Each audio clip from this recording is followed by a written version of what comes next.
Welcome to another class for CUET aspirants. Today we will be talking about literary passages.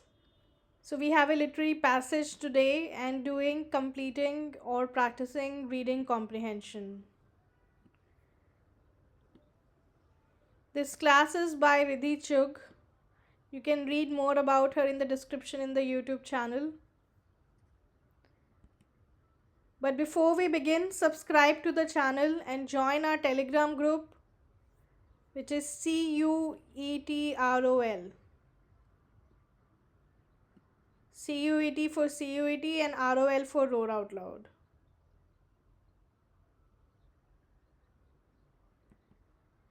Before we begin the passage, like always, we will first read the questions.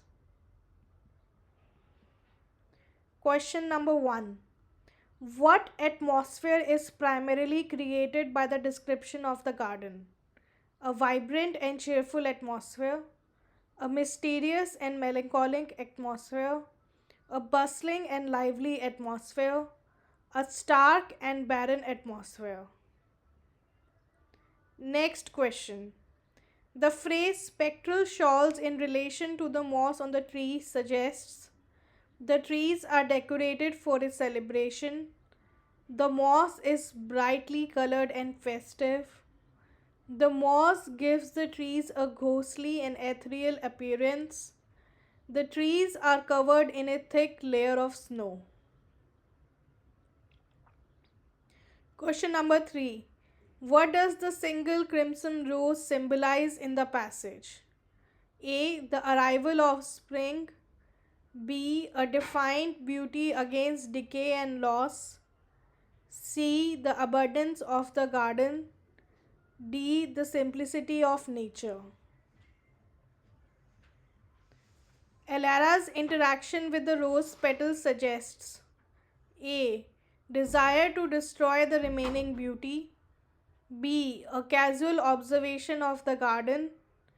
C. A deep emotional connection and search for solace. D. A practical need to prune the rose.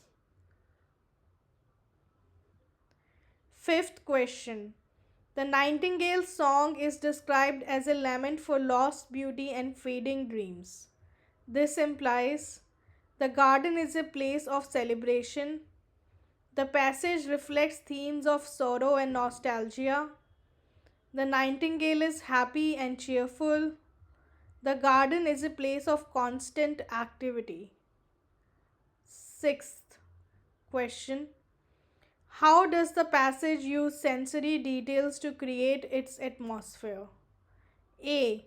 It focuses primarily on visual descriptions, ignoring other senses. B. It engages the senses of sight, smell, and hearing to create a rich and immersive experience. C. It relies on abstract concepts rather than sensory impressions. D. It only describes sounds, neglecting visual and olfactory details. Now we will move back to the passage and read the passage out loud. The garden lay in perpetual twilight, a place where the sun's harsh glare was filtered through a canopy of ancient gnarled trees. Their branches, draped with moss-like spectral shawls, whispered secrets to the wind. Elara wandered these paths, her footsteps muffled by the thick carpet of fallen leaves, each a miniature of relic of seasons past.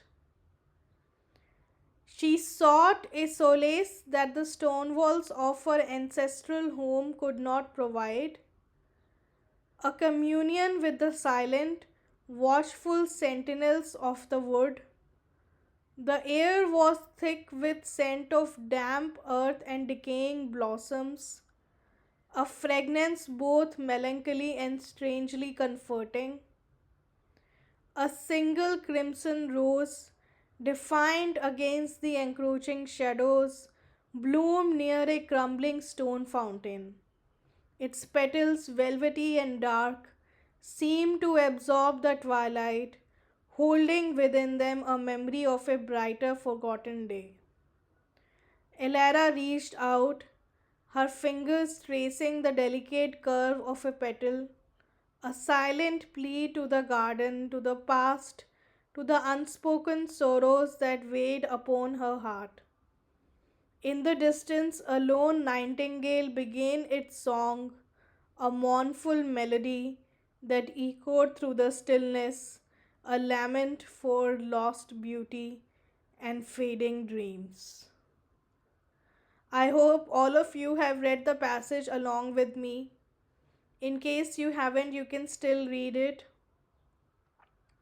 Now, let us look at the vocabulary, some of the words, because it's a difficult passage. It's important that we look at some of the meanings of the words. Perpetual, occurring repeatedly, so frequent as to seem endless and uninterrupted. What is twilight? The soft glowing light from the sky when the sun is below the horizon, either at the end of the day or before sunrise. It's a period of dim light. Canopy, a covering or shelter, usually a cloth, suspended over a bed, throne, or person. In nature, it often refers to the uppermost layer of branches in a forest. Spectral, of or like a ghost. It can also mean relating to or suggesting a spectrum of colors. Relic, an object surviving from an earlier time, especially one of historical or sentimental interest. Solace, comfort or consolation in a time of distress or sadness. Communion, the sharing or exchanging of intimate thoughts and feelings, especially on a mental or spiritual level. Sentinels, a soldier or guard whose job is to stand watch. Metaphorically, it can refer to anything that stands watch or guards. Melancholy, a feeling of pensive sadness, typically with no obvious cause. Defiant, showing resistance or bold disobedience. Encroaching, intruding on a person's territory or rights. It implies a gradual or stealthy advance. Crumbling, breaking or falling apart into small fragments, especially as a result of deterioration over time. Nightingale, a small European thrush noted for its melodious song, typically heard at night. Mournful, feeling, expressing, or inducing sadness, regret, or grief. Lament, a passionate expression of grief or sorrow. It can also be a song, piece of music, or poem expressing grief. So I'm going to stay here for a little while so that everybody can read the words and understand the meanings. And we will move back to the passage and read it silently once again.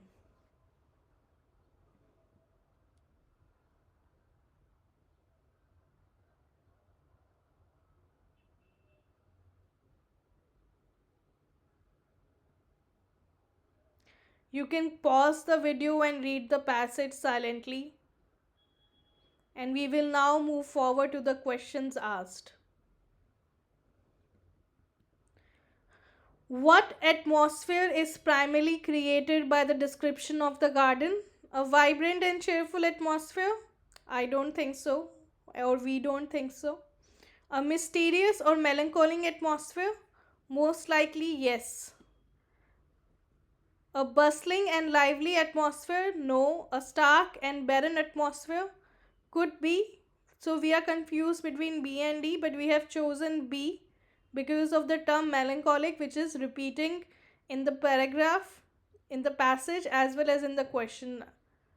So let's go back and see where did we read melancholic. The garden lay in perpetual twilight, a place where sun's harsh glare was filtered through a canopy of ancient gnarled trees. Their branches, draped with moss like spectral shawls, whispered secrets to the wind. Alara wandered these paths, her footsteps muffled by the thick carpet of fallen leaves, each a miniature of relic of seasons past. She sought a solace that the stone walls of her ancestral home could not provide, a communion with the silent, watchful sentinels of the wood. The air was thick with the scent of damp earth and decaying blossoms, a fragrance both melancholy and strangely comforting. So, here is a word which has been used to describe what? The air was thick with the scent of damp earth and decaying blossoms, a fragrance both melancholy and strangely comforting. So, this is our first answer. We also have the answer key, so we will check whether we are right or wrong. But let's mark our first answer. So, marked. Let's move on to the second question. The phrase spectral shawls in relation to the moss on trees suggest the trees are decorated for celebration.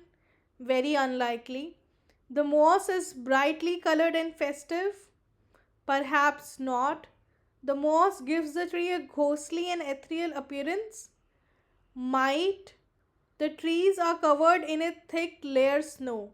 So let's go with C. The moss gives the trees a ghostly and ethereal appearance.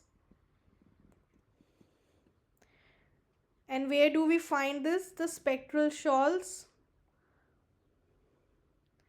The branches draped moss like spectral shawl whispered secrets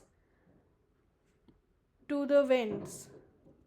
So the only way that we can answer this question is if we know the meaning of spectral shawls.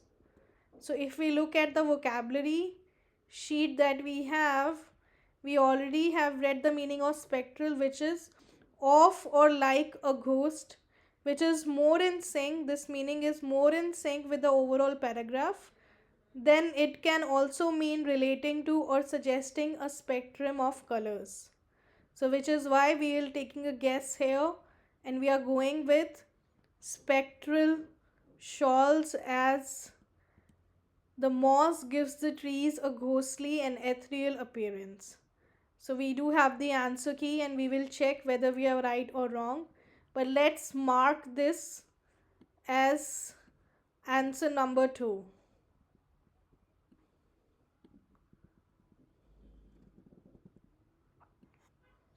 We move on to the next question. What does the single crimson rose symbolize in the passage? The arrival of spring? Unlikely. A defiant beauty against decay and loss? So we remember the word defiant in the passage. Next is the abundance of garden. We don't think so. The simplicity of nature? Unlikely. So we'll go with option number B, a defiant beauty against decay and loss. And where did we see the word defiant?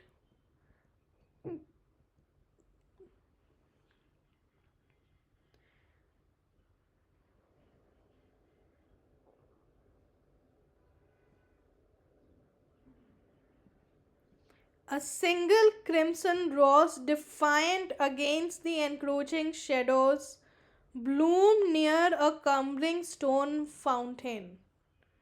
So we have found the word defiant. So this is our third answer here.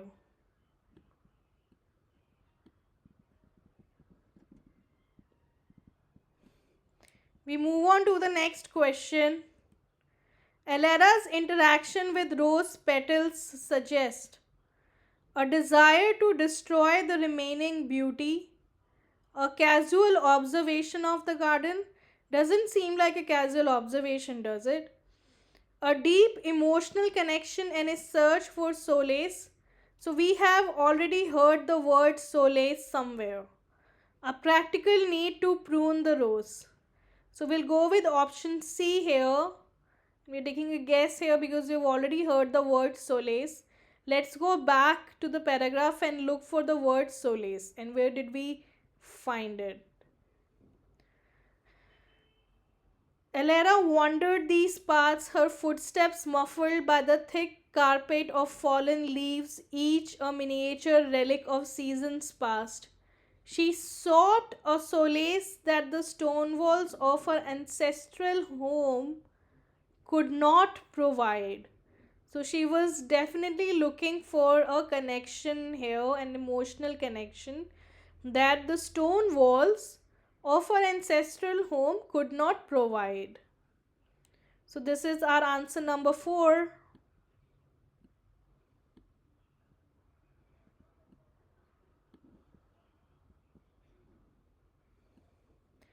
We move on to the next question, which is the Nightingale song is described as a lament for lost beauty and fading dreams. This implies the garden is a place of celebration. Unlikely. The passage reflects themes of sorrow and nostalgia. They do. The nightingale is happy and cheerful. We don't think so. The garden is a place of constant activity. So, is there constant activity in the garden? Then, why would they be describing the silence and the winds so much? So, let's take B as our answer and let's go back to the passage and check where did we find sorrow and nostalgia if they were present in the passage.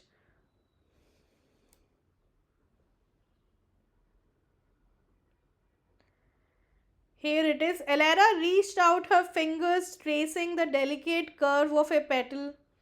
A silent plea to the garden, which means it was not a very active garden.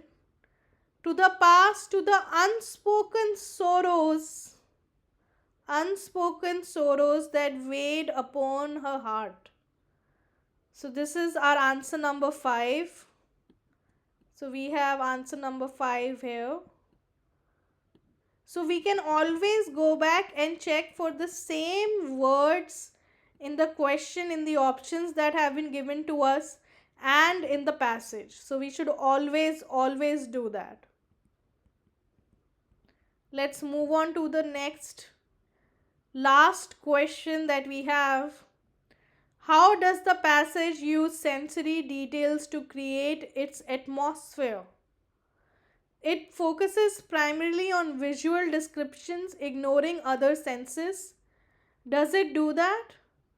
It engages the senses of sight, smell, and hearing to create a rich and immersive experience. It relies on abstract concepts rather than sensory impressions. Does it only talk about abstract concepts?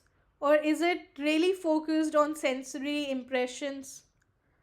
It only describes sounds, neglecting visual and olfactory details. So, is it only talking or describing the sounds and neglecting visual olfactory details? Now, this is a tough one. But let's go with answer number option B here, because this is what we think is the most accurate. It engages the senses of sight, of smell, and hearing to create a rich and immersive experience. To create a rich is definitely a rich experience, but is it immersive? It's most likely is immersive experience as well. So we'll go back to the passage and check and read the passage again. The garden lay in perpetual twilight. This is sight, a place where sun's harsh glare was filtered through a canopy of ancient grown trees. Their branches, draped with moss-like spectral spores, whispered secrets to the wind. So this is hearing. Elara wandered these paths, her footsteps muffled by the thick carpet of fallen leaves, each miniature relic of seasons past. She sought a solace with the stone walls of her ancestral home could not provide, a communion with the silent, watchful sentinels of the wood. Definitely a very immersive experience and very rich as well. The air was thick, again feeling with the scent of damp earth and decaying blossoms, a fragrance both melancholy and strangely comforting. So, this is our answer number. The entire paragraph is our answer number 6. So, we are done with a passage, with a difficult passage. We told you that we are going to raise our levels, and we have done that in video number 3. So go and watch the other two videos as well, and do tell us which one of these 3 passages was the easiest or the most interesting that you found. Now let's look at the answer key and see if our answers are correct or wrong.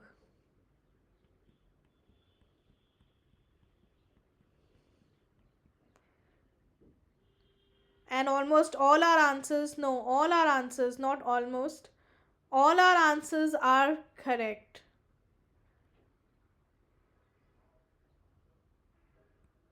So thank you.